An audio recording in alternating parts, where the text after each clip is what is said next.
What's up, everybody? Hello, Sweden. I'm RJ from Halestorm. I'm hanging out with my boy Emil over here, and you're watching Rsptv. So yesterday you were in Stockholm. How was the show?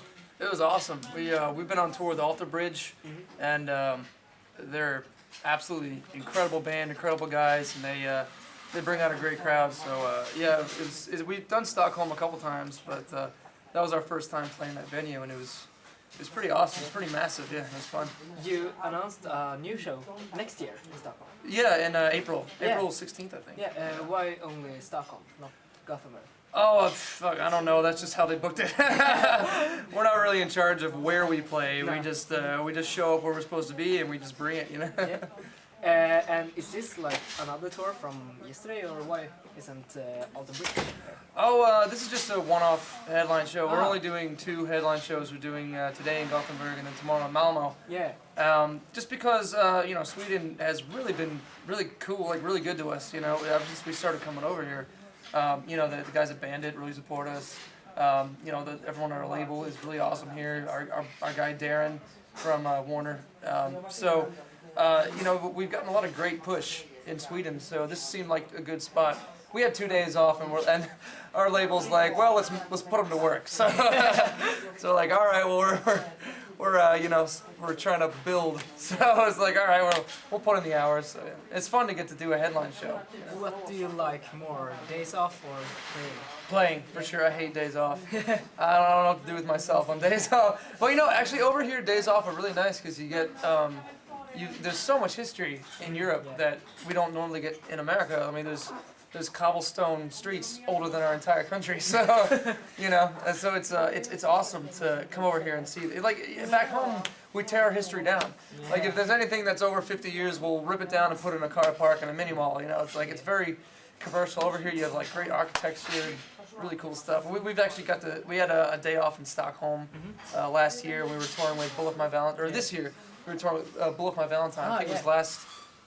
May or I think it was like last March or something. We were here with Bullet. So actually, days off are nice here, but I like to play the shows. I like to, you know, hang out with the people. So. Yeah. And right now we're in Gothenburg. Have you been around the city today? Or? Yeah, actually, some of us got to walk around the marketplace down here. It's really cool, and you guys are like right on the water too, right? So yeah, kind of like went out and saw the water. It was very relaxing. You know, it was This tour's been like pretty chaotic, so last time we were here, we were tourists, and we took the train all over and we saw all the, you know, touristy things, and this tour, you know, we've already done that, so now we're kind of able to just relax on, you know, on days off and show days and just kind of like hang out. Like we were in Paris, and the time before that, we did the Eiffel Tower, we did the you know, all the tourist stuff, and then this time we just went into town like 5 in the afternoon and just got a beer and hung out, you know, so now I kind of feel like we're more like locals and less like tourists. Yeah, and it has been a pretty busy year this year. Yeah. Yeah. What has been crazy. The best so far? Well, winning a Grammy was pretty awesome. I was like, oh my God, I didn't even see that coming. How was the reaction? It was priceless because we didn't expect it at all. We were expecting not to win. And when we got there, we were just like almost passed out. We're just in shock, you know. Yeah. We got to do the Golden God Awards for Revolver in LA, and I got to win Best Drummer, which was just, you know, like just as amazing for me because that's like the only award you can get for being a musician, being a drummer. So. It's been a crazy year, and it's only made us more busy, you know. But busy is good. Busy is good. Yeah. And you have just put out a cover EP. Yeah. Yeah. Reanimate too. Why did that happen? Why did you do? We did that on our last album cycle. We just for fun. Really, it was just for us to have fun, and it was a time for us to do. Like a little, we were out on the, like ever since we released our first record, we were on the road for like 3 years straight, and there was no new music being released. So, so we had the idea of just like recording like 6 cover songs and putting them on an EP, kind of making them our own, and putting it out so the fans have some music in between albums, you know, that they can enjoy. You know, and it was just fun for us. We always used to play covers live here and there just to make it fun, just to play some music that people knew, especially when we were starting out. You know, and nobody knew, you know, our songs, so we would play some cover songs. So we did that, and then the reaction was really good. And actually, from learning other material and making it our own, it really inspired a lot of our newer songs on our second record. Like we covered the song "Slave to the Grind" by Skid Row. And that really inspired us. We're like, well, we love playing this type of song, but this kind of like trucking, like punk beat and fast riffy groove, you know. And that inspired us to write "Love Bites." So, so it's almost kind of like a little songwriting tool, you know, like learning other people's material. When we go to make our third record, we'll probably draw inspiration from this cover EP. So. Yeah. And how did you choose what songs to cover? A lot of different ways.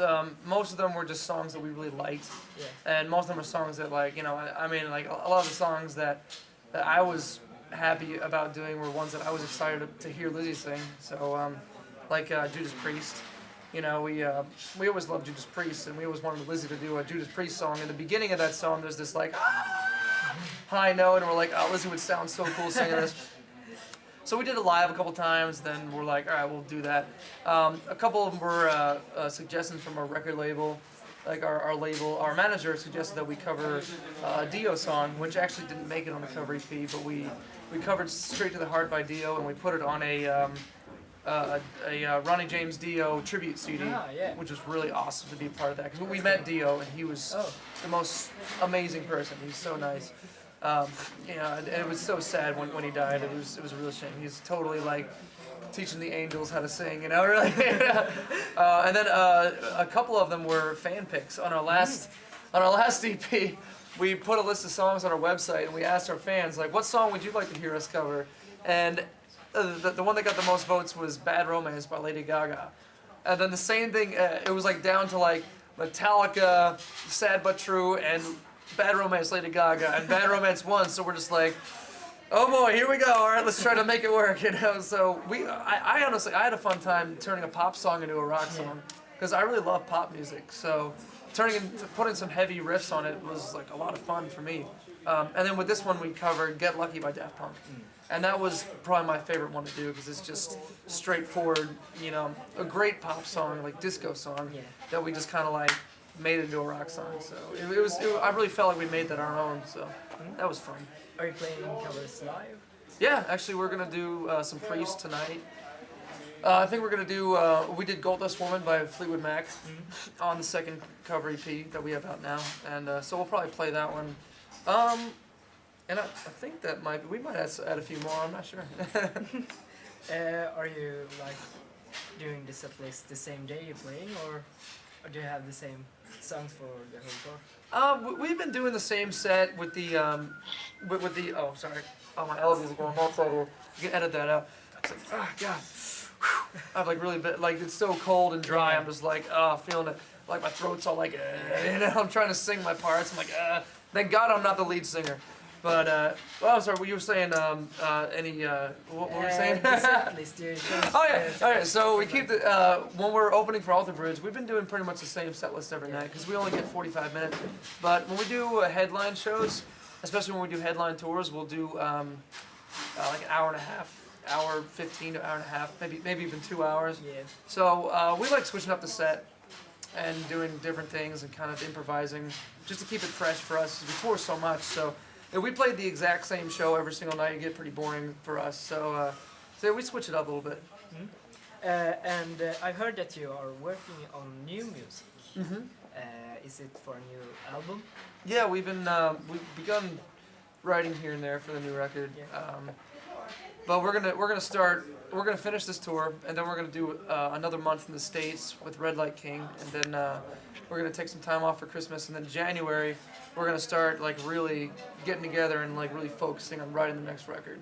And I think that the best way to do it, how we did our last record, was we weren't thinking about recreating the first record or even trying to beat the first record. We were just chasing what got us excited at the time. So, you know, after 3 more years of touring around the world, and you know, we got to do South America, we got to do Russia, you know, we got to do our first headline tour in overseas, got to do Japan, and Hawaii and Alaska and all that. So we've been to so many places. So when we sit down to write the record, we have so much inspiration just from being in different cultures, and just from playing so many shows. So I feel like the best way to top the last record will be just to chase what gets us excited at the time, and I think all the touring and playing in front of all these shows is a great way for us to understand more how to bring the energy up for the next record. So I think that's what I want to do. I want to bring more live energy and more creativeness to the third record. Do you have any titles? Or creativity, I should say. Sorry. Bad English. Bad English. English is my first language, and I speak it terribly. So that's very good. Do you have any titles yet? Titles? No, not really. Working titles? We haven't even gotten that far. The title, honestly, like after the record's already recorded and mixed and done, that's usually what I think of a title, because we have to it's like it's like a movie. It has to tie in the whole theme of it. Like I feel like an album needs to have a continuous theme. With this last record, it kind of happened by accident. We had half the record were like these heavy, fast, like the heaviest songs we've ever written. Then half of it was like the most like intimate songs we've ever written, like the very intimate songs like Break In Your Room, Beautiful With You, Ears to Us, like the very close to us. So we had like half heavy and crazy, half like very deep and melodic and intimate. So we're like, well, this doesn't make sense. Like as a record, it's all over the place, So, but then we wrote the song Miss Hyde. Lizzie came up with this like idea for because Lizzie and I we grew up reading the old Dr. Jekyll and Mr. Hyde books, The Strange Case of Dr. Jekyll and Mr. Hyde. So so we had the idea of this like creating this character of like a female version of Mr. Hyde, Miss Hyde, which would be kind of like it kind of ties into the way Lizzie is on stage and the way she is off stage is very different. So so that was like one of the last songs we wrote and recorded, and we're like, oh well, then let's just do it on purpose. Let's call the album The Strange Case of Halestorm, meaning the two sides of Halestorm, because this really, I feel like with this record it shows more of our personality than the last one. So so it kind of just that just kind of became the theme of our last record, was showing the split sides of the band, the very heavy side and the very intimate side. So with this next record, who knows? It's whatever. It's got to be spontaneous, Have you thought of any studio where you wanna record it? Oh man, well we recorded the Get Lucky cover in Blackbird Studios in Nashville, Tennessee, and which is arguably like one of the most legendary studios in the United States. So so it'd be really cool to do it there, but I'd also love to make the record in LA because I live in LA. So we made our last two records.